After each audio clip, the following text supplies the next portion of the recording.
Maayong hapon kanatong tanan mga binati o pinalangga kung kaigsuunang Cebuanon. Maayong hapon usab sa atong mga kaigsuunang Pilipino nga nagpaminaw kanato karon sa Kabisayan ug Mindanao lakip na sa Luzon. Duna usab kitay mga kaigsuunang Pilipino nga anaa sa ubang mga nasod nga nasayod ako maminaw gayud usab kay buot silang hibalo ug unsay mga updates nato dinhi sa probinsya sa Cebu. And so because of that, I hope you don't mind, may I speak again in English so that I will be understood by those who cannot speak Cebuano or Bisaya. Allow me to start with an update on the COVID situation in the Philippines according to the COVID bulletin that DOH issues every day, and an update of the COVID situation here in the province of Cebu. And these data are based upon daily reports from all of our municipal health officers, city health officers, and of course in coordination with our Department of Health. Nationwide, according to the June 6th bulletin issued by DOH, there are a total of 1,269,478 if we were to include counting from the very first COVID case, which was still last year. But this is the only disease where we keep a running total of the number of cases that have been tested and shown as positive here in the Philippines. Any other disease, we do a reboot, we restart every year. But no, not for COVID. So, with 1.2 million cases, how many died? 21,898 since last year. That corresponds to 1.72% of the total 1.2 million. How many recovered? 93.6%, or a total of 1,188,243, while still considered as active cases are 59,337, or 4.7%. How does this 4.7% or 59,337 cases distribute itself? According to DOH, 95.9% are mild or asymptomatic. Therefore, mild and asymptomatic cases do not need hospital care. 95.9%.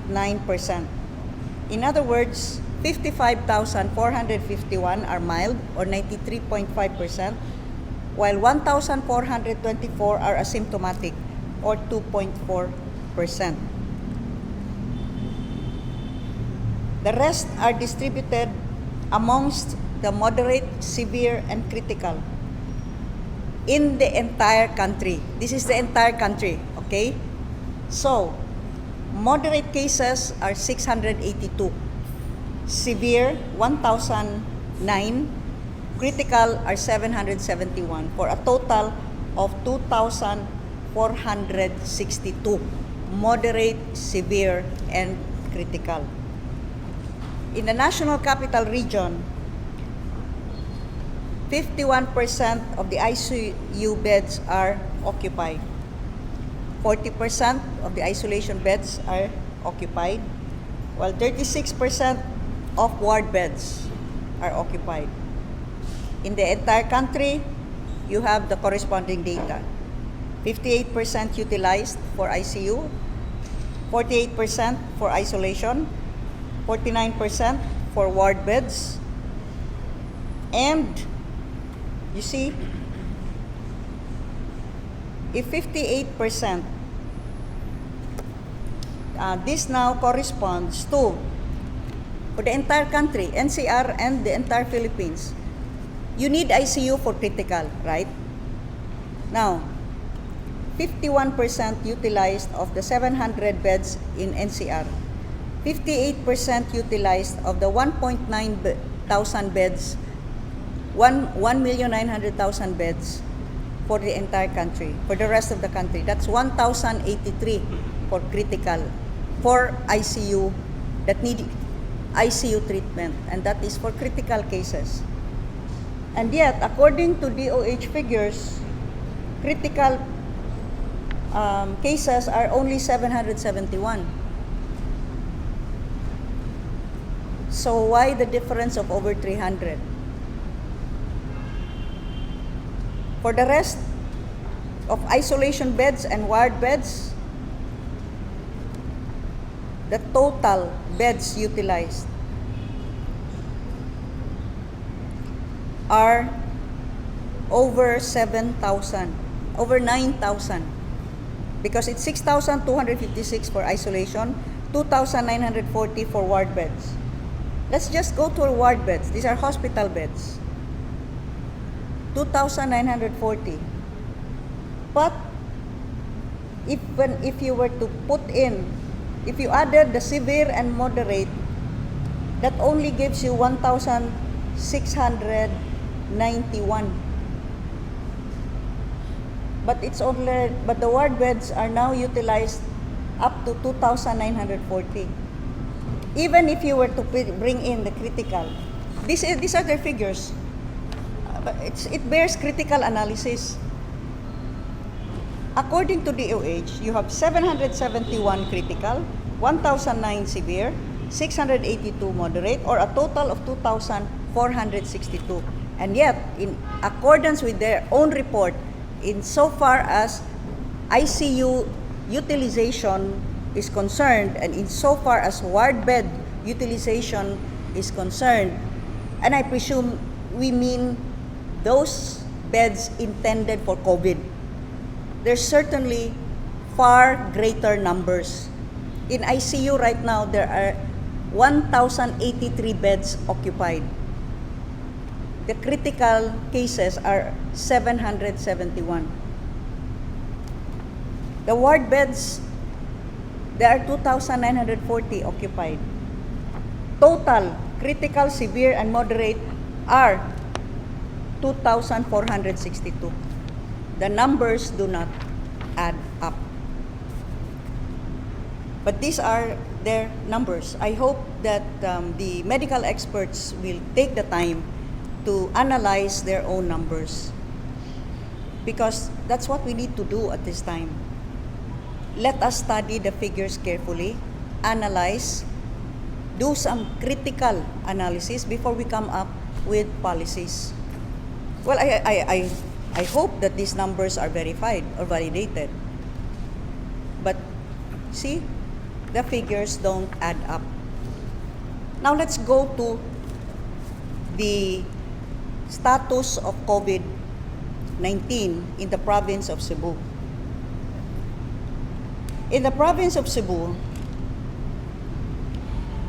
from April 20 to December 31st, 2020, there were 6,982 cases. From January 1st, 2021 to June 5th, 2021, there were 8,871 cases, or a total of over 15,000 total for 2 years.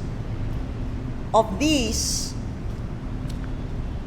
those that have died, and we are now segregating. We do this in the province of Cebu, because I know that some experts immediately tried to lump other deaths caused by other sicknesses or perhaps even accidents, and because they were swabbed post-mortem, even after they arrived in the hospital dead, upon arrival, they were still swabbed, and for some inexplicable reason, they got a positive result.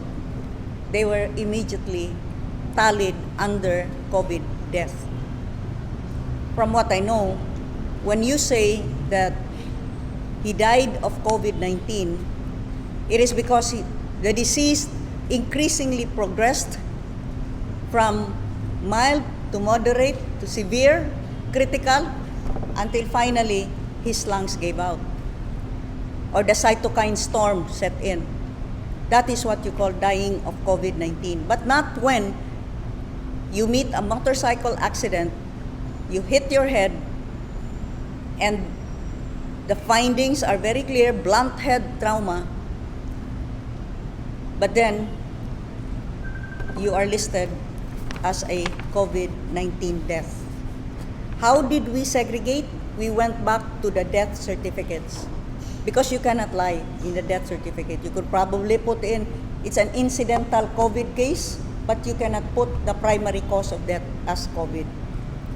So we went back to the death certificates and found out that of the 738 declared as COVID deaths, 187 in the death certificates were actually listed as COVID death. 540 of these were COVID incidental, that they died of other causes, that the primary cause of death was either hypertension, diabetes, severe pneumonia, sepsis, and other causes. As of now, we have 11 deaths that still have no diagnosis. Okay, what does 187 true COVID deaths represent of the total number of COVID cases? That's equivalent to 1.2%. 1.2% fatality rate of COVID-19. How many have recovered? Over 14,748, or 93%. Right now, we have active cases numbering 367. 367, or 2.3%, of which 89 are hospitalized, or 24.3. In isolation are 278, or 75.7. Those that are in isolation are broken down between mild symptomatics and asymptomatics. Of the 278, 125 are mild symptomatics, while 153 are asymptomatics, or 55%. So we have a much higher percentage of asymptomatics, which is 55%, than the national tally. I do know that there were others that questioned, why do we have a higher rate of asymptomatic? Well, the DOH presentation states that of the 95.9 mild and asymptomatic, 93.5% are mild, while 2.4% are asymptomatic. Well, if you do question our figures, each and every number corresponds to a name, and each and every name corresponds to a person.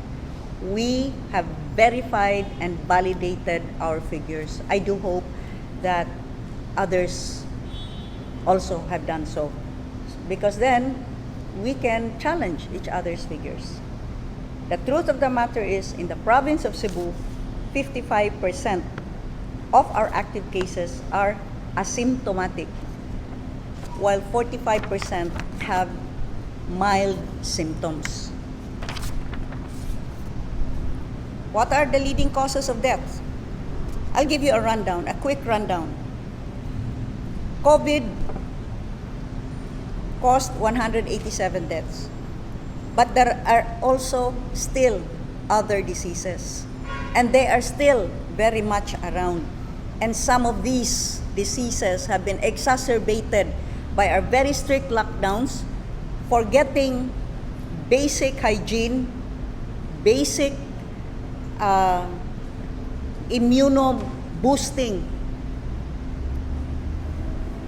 ways that we could help our own body, and just focusing on keeping people inside their homes, causing so much depression and so much stress.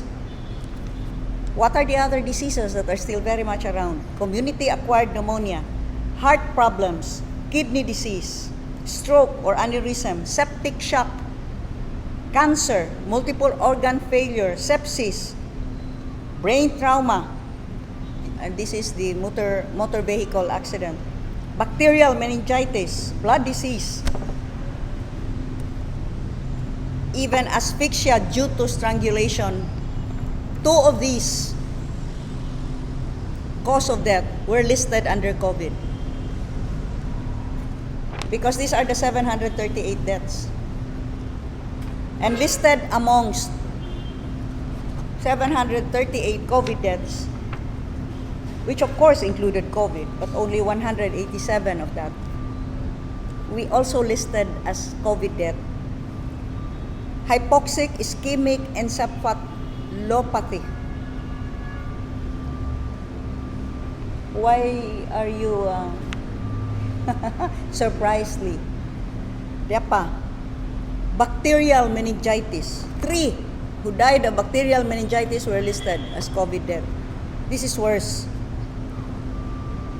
The brain trauma due to motor vehicle accident, 6 deaths were listed as COVID deaths. But in fact, there was, as I said, the trauma to the head due to motor vehicle accident, 6 of them died. Heart problems, 93 that had heart attacks and died were listed as COVID deaths. Kidney diseases, 59 of them. CVD, cardiovascular, stroke and aneurysm, 52.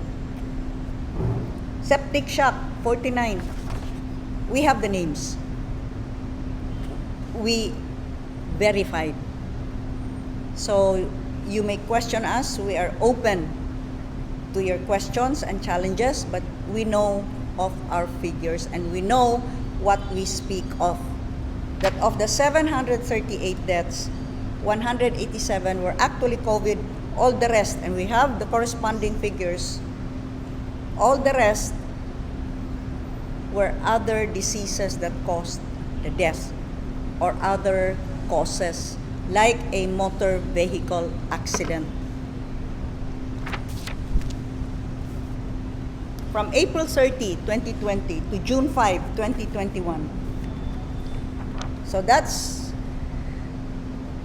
3 quarters of 2020 and 2 quarters of 2021. These are the number of monthly positive cases. As you can see, it can go up, then it goes down. It goes up and it goes down.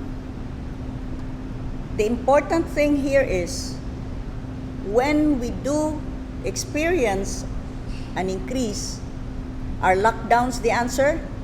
No.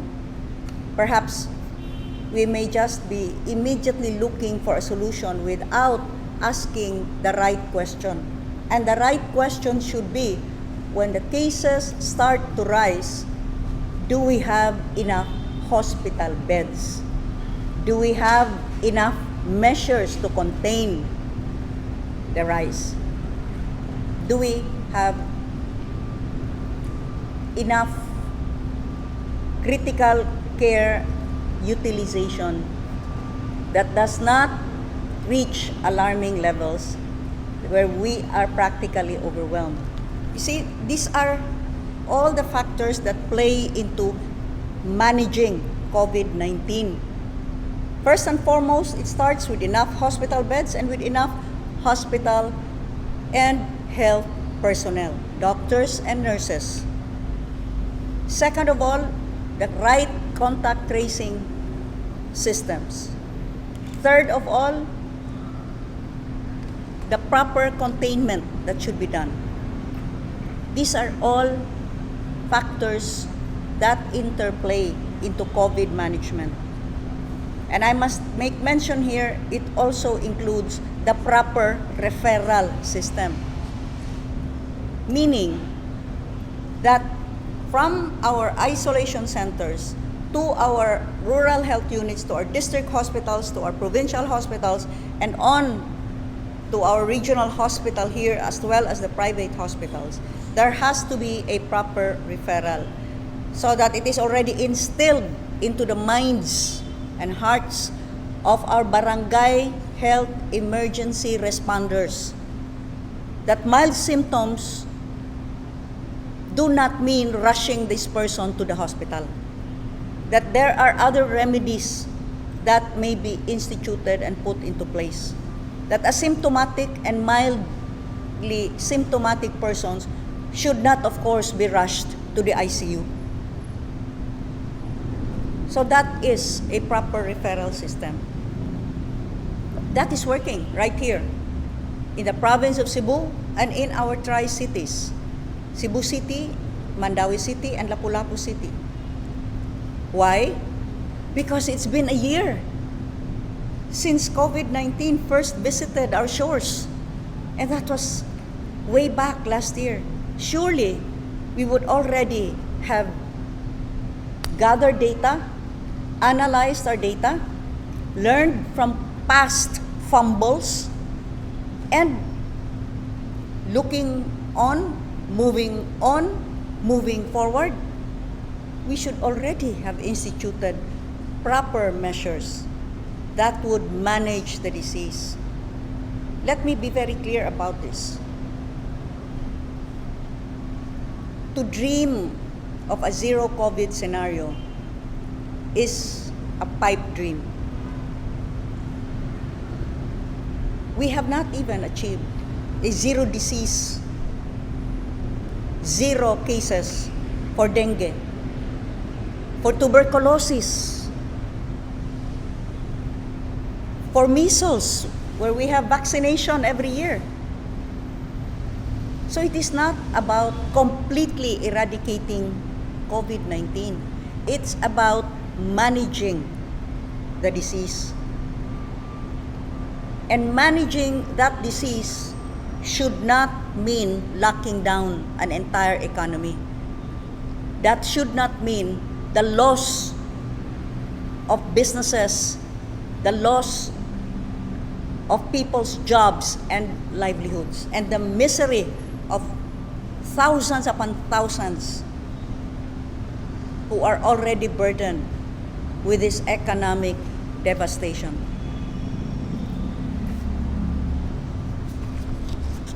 So as of May 31st, for the entire month, we got 836 positive cases in 2021. But did we lock down? No. And we analyzed this 831. If the records bear us out, more than 93% of these are mild or asymptomatic. That is why I have always insisted on analyzing data, especially if you keep on adding up all positives and you present the cumulative total, you give the misimpression that in fact, if there are 1.2 million cases in the Philippines right now, 1.2 million cases need treatment. When in fact, as the DOH data itself has shown, 1.1 million, 1.150 million, 1.150,000 have already recovered. In the province of Cebu, this is the graph. Insofar as weekly COVID-19 cases are concerned. Now, if you look at the lowest point, which of course started in April of 26, we had 3 cases. April 26, from the April 26 to April 31st, there were 3 cases last year. We went down lowest in the December 20 to December 26. Last year, week, to just 21 cases. Then the cases started to rise, which reached 735 from March 7 to March 13. Thereafter, the cases again started to decrease. That is the entire weekly COVID-19 cases, active cases from April 30, 2020 to June 5, 2021. A rise and a fall, a rise and a fall. And these are the weekly COVID-19 active cases from January 1 to June 5, 2021. Now, here is a very interesting point.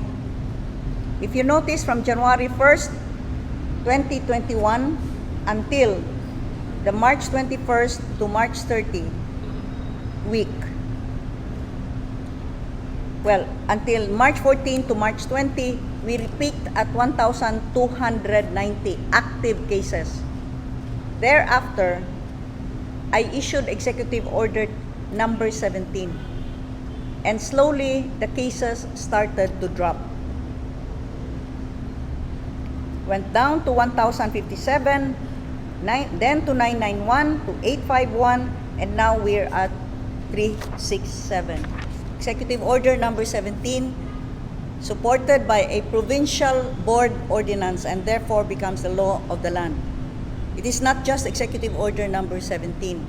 It is a provincial board ordinance that mandates the protocols for arriving ROFs and OFWs, whereupon we immediately test upon arrival. And then, while awaiting results, they check into a hotel. In 24 to 48 hours, the results are out, and if you get a negative test result, you continue your quarantine at home. And on the 7th day, you are tested again. These tests are done for free. Those are the protocols that are being followed and that were followed since March 31st. And it bears closer analysis that from March 31st, the cases started to decrease. I had always stated that testing just on the 7th day, while they are in quarantine in these hotels, was more dangerous. And in fact, over the weekend, I got this confirmation from one whom I talked to. She had been working with Cathay Pacific for the past 28 years. She had just come home from Hong Kong. And at the time, it was testing on the 5th day. They had to stay. But many times she had to call the front desk because those other people, OFWs and ROFs, coming from other countries, were congregating in the hallways and talking amongst themselves and interacting with the hotel staff. That is what I said. If you only test on the 7th day, you do not catch those that may possibly already be infected and may now start to infect others, because we cannot be assured that they just stay inside the rooms, that they do not in fact go out of their rooms, interact with other ROFs or OFWs, or even interact with hotel staff, with the security personnel, and all others. And perhaps, was that the reason why our cases started to increase when they started only testing on the 5th day? And now, when we tested upon arrival on March 31st, the cases started to drop. So, our weekly COVID-19 active cases, I already showed you this. What is the COVID-19 hospital bed occupancy as of June 5th? Of the 400 beds in the province intended for COVID, 22 are COVID, 38 are ILI, 16 are SARI, or total of 76, and they have occupied 19% of the beds. We still have 81% hospital beds available. In LGU isolation, out of a total 2,464 intended beds for COVID, only 2% is occupied, or 57 persons. 98% are still available. What are the top ranking provinces and cities?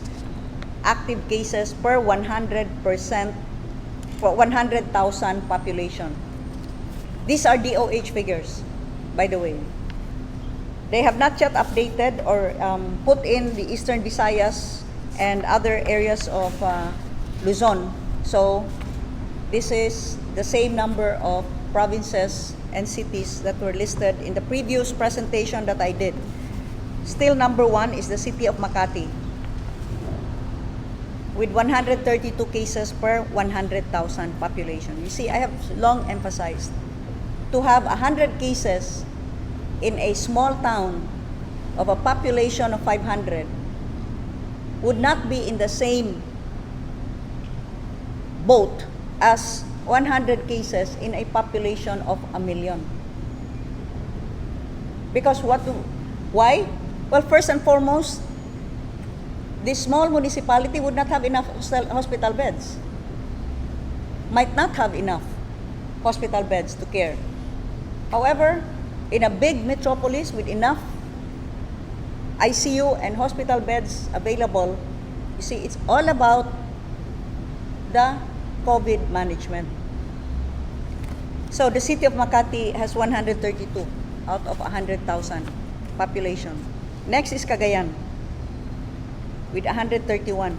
Next is Pasig, then Baguio City, then Davao City, the city of Parañaque, Pasay City, Isabela, General Santos, Taguig. These are the top 10 ranking cities and provinces of the total number of active cases per 100,000. We prorated it. Number 11 is Laguna. Number 12 is Quezon City. Number 13 is Negros Oriental. 14 is Valenzuela. And then City of Manila, Cavite, Batangas, Caloocan, Pampanga, Bulacan. Next is Leyte, Rizal, Bohol, Cagayan de Oro City, Cebu City, Pangasinan, Lapu-Lapu City, Mandaue City, and Cebu Island. What is Cebu Island? We consolidate this. The three cities of Mandaue, Lapu-Lapu, and Cebu City, and the province. We're at number 29. I just want this made very, very clear because it seems that the DOH continues to lump provinces together into regions. And they continue to report the increase in number of positive cases in Region 7 or Central Visayas. I repeat, Central Visayas is not one big lump of an island. Central Visayas is composed of 4 island provinces. The island of Bohol, the island of Cebu, part of the island of Negros, and the island of Siquijor. And where does Cebu Island stand in the overall ranking of top cities and provinces in terms of COVID cases per 100,000 population? Cebu Island stands at number 29. What about Cebu Province? Cebu Province stands at number 30. Now we must be doing something right.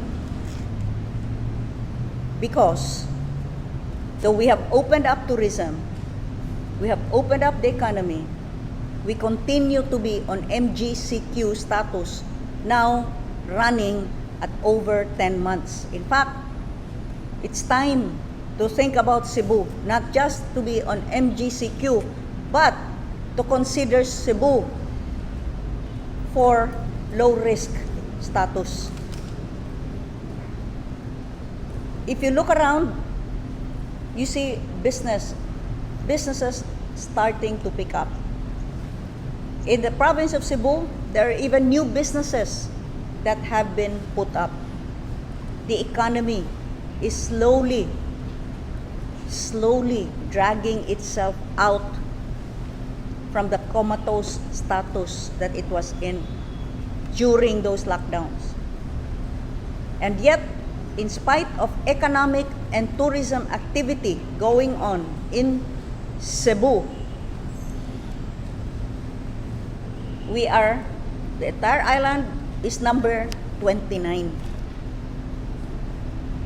in the top ranking cities and provinces with COVID-19 active cases when reckoned from a per 100,000 distribution. And Cebu Province is number 30. I just had to repeat that just in case some misimpressions will spring out of the DOH's inexplicable shift into reporting COVID-19 active cases now in terms of regions. I know that there are certain experts in the DOH that have been pushing for a whole of nation approach. Perhaps this has sprung from the "We heal as one" slogan. But you see, we cannot heal as one because we have different circumstances, different protocols in fact, and different leaderships. We are not all uniformly and similarly situated. There are others that have more cases on a 100,000 scale or distribution, and others with lower cases. Even though, like for example, the province of Cebu, we have one of the highest populations in the entire country. And if we speak of Cebu Island, we are the single biggest block in terms of population and in terms of voters. Cebu Island, comprising the province of Cebu, Mandaue, Cebu City, and Lapu-Lapu City, comprise the single biggest voting block of over 5 million votes. And yet, with such a high population, we rank only as an island number 29 in the number of active cases, and as a province, we rank number 30. I hope that this is made very clear, because what I am saying now is born out of clear, critical analysis of data which we got from the Department of Health mismo. Okay. Questions? Rob, may hapon was regarding sa manifest kipirmahan sa mga kongresista sa Cebu supporting your policies sa ROF, OFW.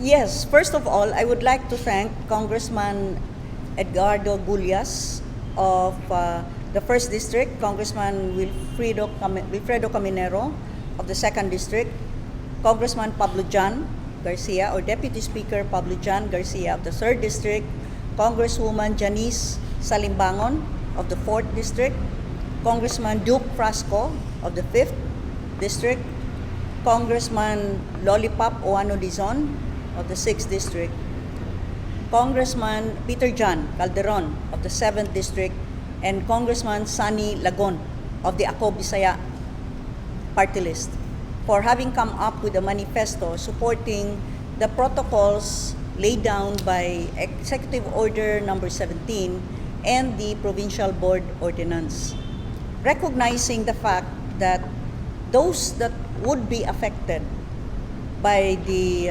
14-day,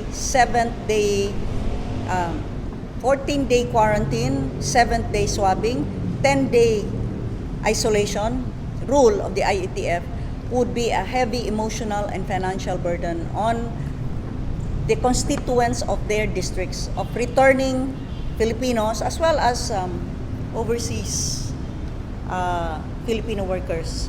And so, being the elected representatives of their constituents, they have expressed in this manifesto the compassion for their own constituents and have abided by their sacred duty to speak out and stand for the welfare of their own constituents. So daghan gyud kaayong salamat sa atong mga kongresista who have taken it upon themselves to come up with this manifesto. Well, the Congressman's manifesto went even further. Congressman who? The Congressman's manifesto went further to saying it should be the LGU will be handling the COVID-19 response. Well, they are the congressmen, they craft the law, isn't that? Starts as a bill that they file in Congress. And so they are the legislators. And so more than ever, they recognize what the law is. They recognize that Republic Act 7160 has a specific section, Section 105, which states that in times of national health emergencies, that Secretary of Health, upon direction of the President and upon consultation with the local government unit, may take over health protocols of that LGU. But it may not extend beyond 6 months. It's been over 6 months.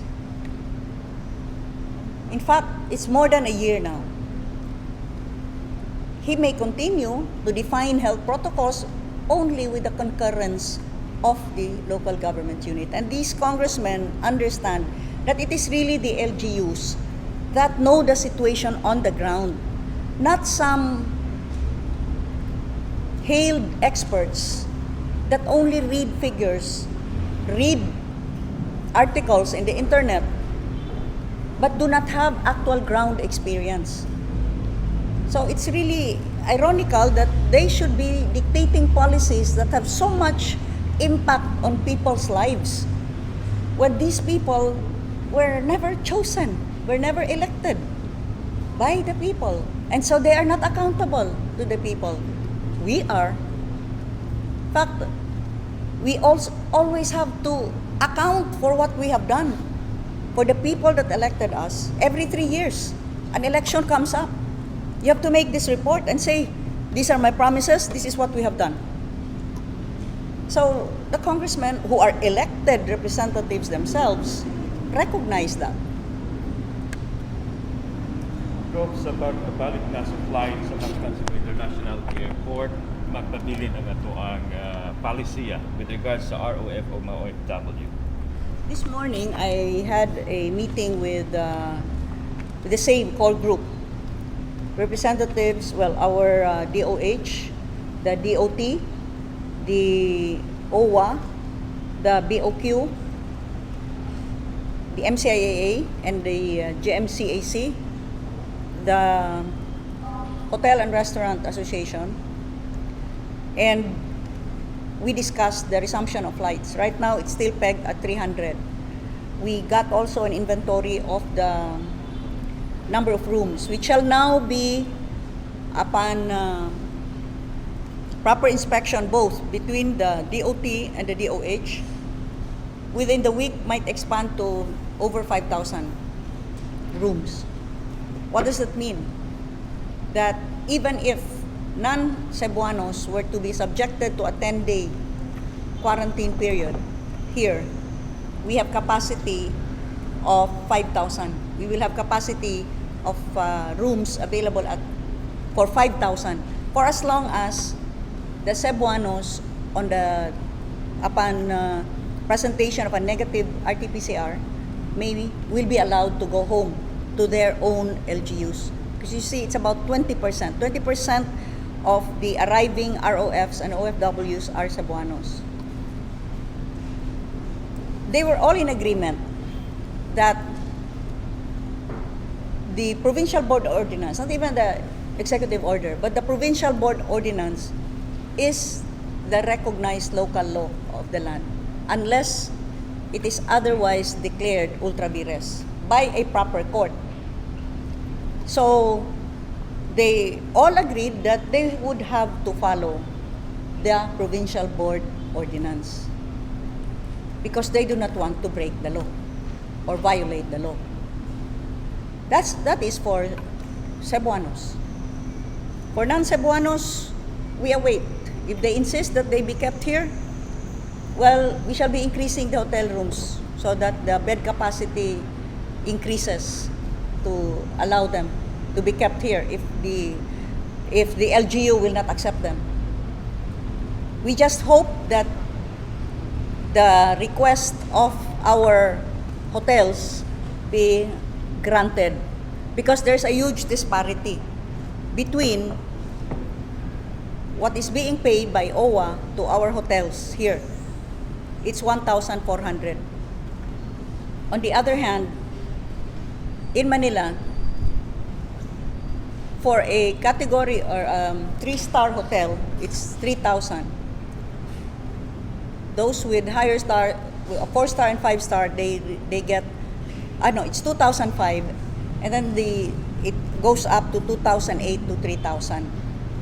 So there's a huge disparity. According to OWA, it was because of COA limitations that in Region 7, you could, or in the city of Cebu, what is allowed only is 1,004. So I had to confirm with our regional director for COA here whether or not there is in fact such a limitation in the payment of the hotels. You know that 1,004 is not only for the accommodation, that includes 3 meals a day. So it's practically a losing proposition for our hotels. And I would not blame them if there aren't so many who are excited about joining as a multi-use facility. I broached the idea, and this is very important. I said, okay, with the arrivals, we take off 20% of that because this was also brought out.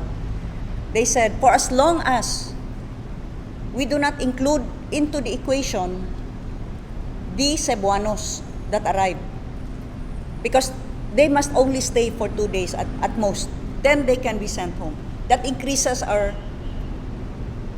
bed capacity or our room capacity. I pointed out, perhaps because I had not really carefully read the announcement, I pointed out that, well, according to the DOH recommendation, they will shorten the quarantine stay in the hotel to 7 days for vaccinated OFWs and ROFs. But everyone reacted and said, but Gov, that is only for those that were vaccinated in the Philippines. That was what was pointed out. I hope you can verify that, but everyone was very sure about it because I guess that is the guideline that they were given. That is only now for ROFs and OFWs that were vaccinated in the Philippines. Which means to say that the OFW has to come home, subject himself to a 14-day quarantine in order to be vaccinated. First dose, come back again for the second dose, which cannot be given immediately. Yes. And which also says that, so the vaccine that you get in the United States will not be effective here in the Philippines. Not be honored. And then I went further on to say, okay, let's still presume that they will limit the 7-day quarantine period. They will limit it to 7 days quarantine for the Philippine vaccinated ROFs and OFWs. I hope I'm wrong. This was what was. Actually, that's true though. Is that true? It's in the news. So I said, at any rate, let us still presume that the arriving OFWs are Philippine vaccinated OFWs. So they will now be allowed only 7 days. They will now allow the 7-day quarantine. But their testing will only happen on the 7th day. So are they saying now that after they were tested, regardless of whether or not the results have come out attesting that they were negative or positive, they may go home? How is that better than one who is tested upon arrival and upon 24 to 48 hours, he has to wait for the result, then armed with a negative result, he can go home, as compared to one who, according to their protocols, can only be tested on the 7th day, and on that 7th day, regardless of the result, he may go home. Things are getting weirder and weirder. In fact, I cannot believe that these kinds of policies were in fact the product of careful analysis, actual on-ground experience, and logic and common sense.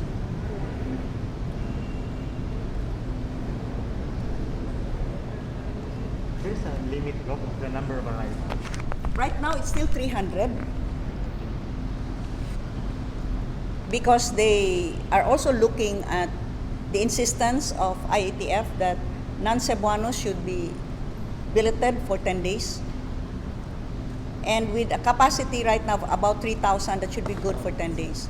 However, as the room capacity is going to be increased, perhaps within the week or early next week, to over 5,000, that now increases our capacity to accept ROFs and OFWs that will have to stay for a longer period should they insist.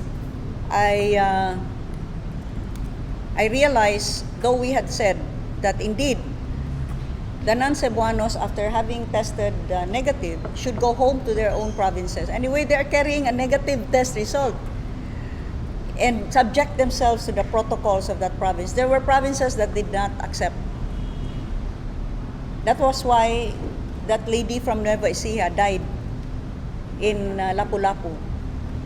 Apparently, she was not accepted in the province until she would have completed the 10-day stay.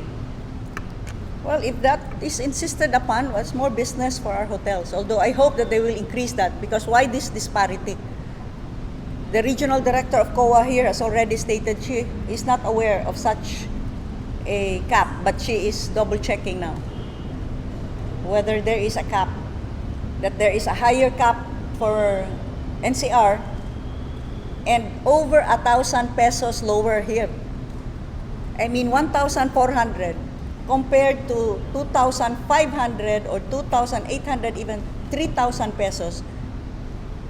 Why this huge disparity when our hotels have the same facilities and our hotels are located in the same highly urbanized areas such as Metro, like NCR?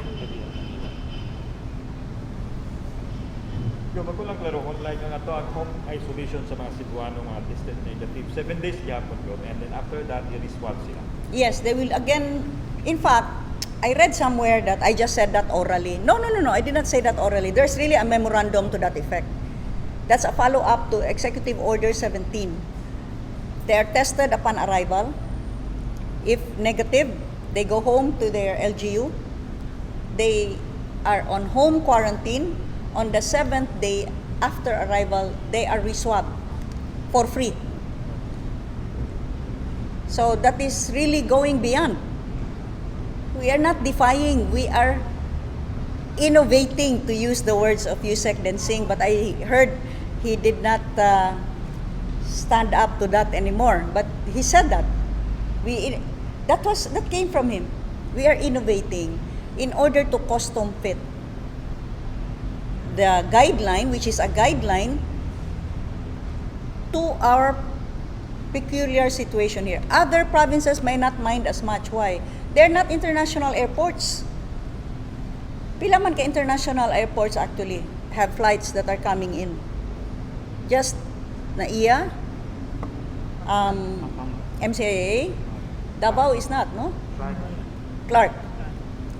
So, our situation here with our steadily dropping number of cases would seem to prove that what we are doing is effective. Not only on the science of it, a very favorite word right now, not only on the science of it, but also on the mathematics of it. Because our policies are based also on science and on mathematics, because we have figures that we analyze. But more than that, beyond the science and the mathematics of it, let us remember, these figures are not just numbers. These are people. These are Filipinos who are sacrificing abroad to bring in the dollars to help their families and to help our own economy. Many have called them unsung heroes. So let us look at the humanitarian side of it. They are coming home not to gallivant around and not to have some grand vacation. For 95% of them, they are coming home because of emergencies. Whether it be a family member gravely ill, or a family member that has passed away, or some accident that has befallen some member of the family, or some other emergency. And they have very short breaks that they ask from their companies where they work. If we subject them to a 10-day quarantine inside the hotel, that's taking away so much time away from family. And if they're rushing home, hoping that they may catch one gravely ill family member still alive, in those 10 days, that family member may already have passed away, and he would not, our ROF or OFW would not have been able to say goodbye. Put yourself in their place, because you are Filipino, I am a Filipino, they are Filipinos as well. Let us treat them as humanely as we would treat our own family. So, now let me clarify. Ang non-Cebuano residents, after 3 days, they have the option to stay here in Cebu. Hindi na kailangan mo muli gud sila sa ilang province. The situation is actually, while we were saying it should be a shared responsibility, so that after 2 days, if they in fact Negative. have a negative test result, and that's good for the next 72 hours, per DOH protocol. I'm just, quoting the DOH. In fact, home quarantine is also allowed. That's DOH protocol. Unless they have already, revoked that protocol, it's still there. Maybe they forgot. So, if they get that negative test result, per DOH statement, that's good for the next 72 hours. We are saying that they should go home. They should go back. If they are coming here to Cebu and they belong to Metro Manila, they go back to Metro Manila. Over there, they should stay. If the protocol in, say, Quezon City is, you stay in this specified quarantine hotel, then they should do that. And they be swabbed on the 7th day. Again, but we will already be giving them that negative RT-PCR test result to assure them that this person, when tested within 72 hours, was negative. Of course, DOH said, but there are so many false negatives. Is that the same as there are so many false positives? So when is it convenient to say false negative, and when is it convenient to say false positive? If we do not believe the results of the RT-PCR on the first day, saying that there are many cases of false negatives, then why do we need to test them on the 7th day? That's the same RT-PCR test that they will have to take. So, we would encourage they go home, they stay there in their own provinces, following the protocols of that province or city, be tested again on the 7th day, stay until the 10th day, and then complete the rest of the 14-day quarantine in their own homes. But there are provinces that would not accept. And so they may stay here for the next 10 days. That's what happened to that lady who died from Nueva Ecija. She tested twice negative, by the way. Negative upon arrival. On the 7th day, she was swabbed again. And she was still negative. Okay, more questions? No more? You have another issue? Wala na? With the issuance of the joint manifesto from the 8 congressmen, are we hoping, Govna, the IATF would now listen to us? I know the DOH did not listen to us because they issued that statement. But they will still insist. They will still insist on the 7th day swab and confinement in the hotel for 10 days. But they would allow it to be reduced to 7 days for those OFWs and ROFs that have been vaccinated in the Philippines. Very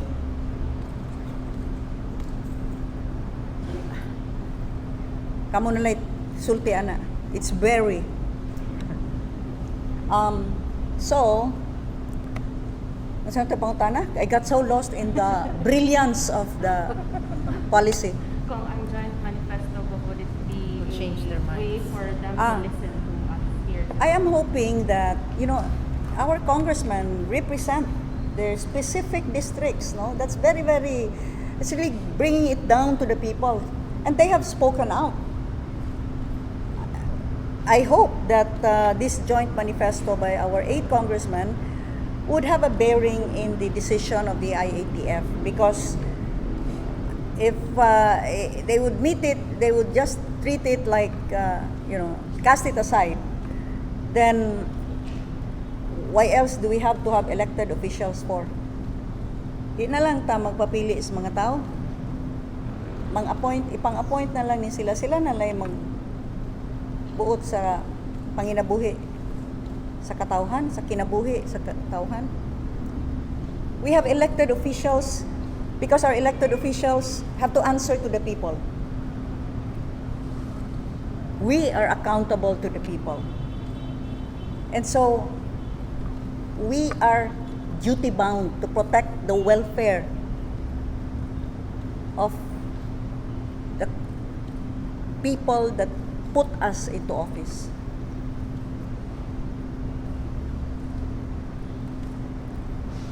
Okay.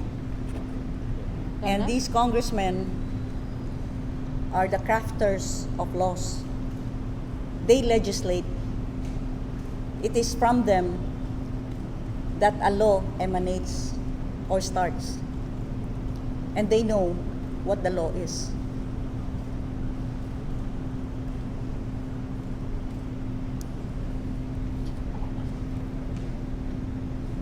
Lee, wala kayong follow-up question?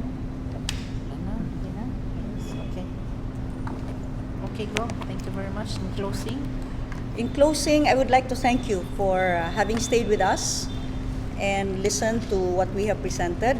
I hope that by the data we have presented, you can get a clearer picture of how we must proceed, of how we will be able to rise up to the challenge of managing COVID-19. And furthermore, I hope that above all else, let us not forget our humanity. Let us not forget that we are human beings, not just numbers or figures, but people with families that can feel for us, that can miss us, that can suffer along with us. For and behalf of all Cebuanos, allow me first to express our deep appreciation and gratitude to our congressmen from the 1st, 2nd, 3rd, 4th, 5th, 6th, 7th districts, as well as the Ako Bisaya party list, for having come up with a manifesto upholding our humanity and our understanding for our fellow men. So daghan kay salamat o maayong hapon kanatong tanan.